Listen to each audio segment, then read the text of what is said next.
So hello Kacheros, for today's video, we are going to Abu Dhabi and itatry natin yung sand dunes and yung dune bashing. So ito po ang aming service, naka-exclusive kami at na-book namin ito sa Pilipinas sa 7 stars na travel tours. 14,000 pesos per person, included na dyan yung 7,000 na visa sa Dubai for 14 days and yung airport transfer to and back and forth sa hotel, and ito ang tour namin sa Abu Dhabi for the dune bashing.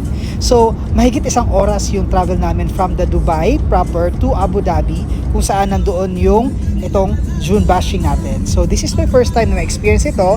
By the way, we are riding Toyota Land Cruiser and ang driver namin si Samir, and sobrang galing niya kasi Iranian siya but nandito siya sa Dubai for a long time na. So ito yung first experience natin, sobrang maalog-alog talaga inside the Land Cruiser and exclusive kami dito.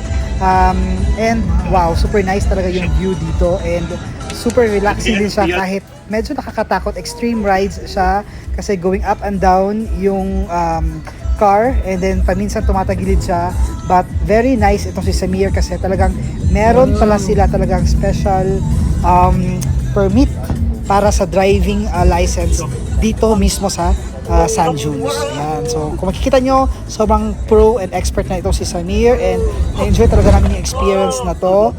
And yan yung view sa labas, sobrang ganda. It's unending talaga yung sand dunes. So ito yung desert talaga na masasabi mo na sobrang init and sobrang Dubai vibes talaga siya. So ito lang, it's 5 o'clock and I'm giving it 1,000/10. You should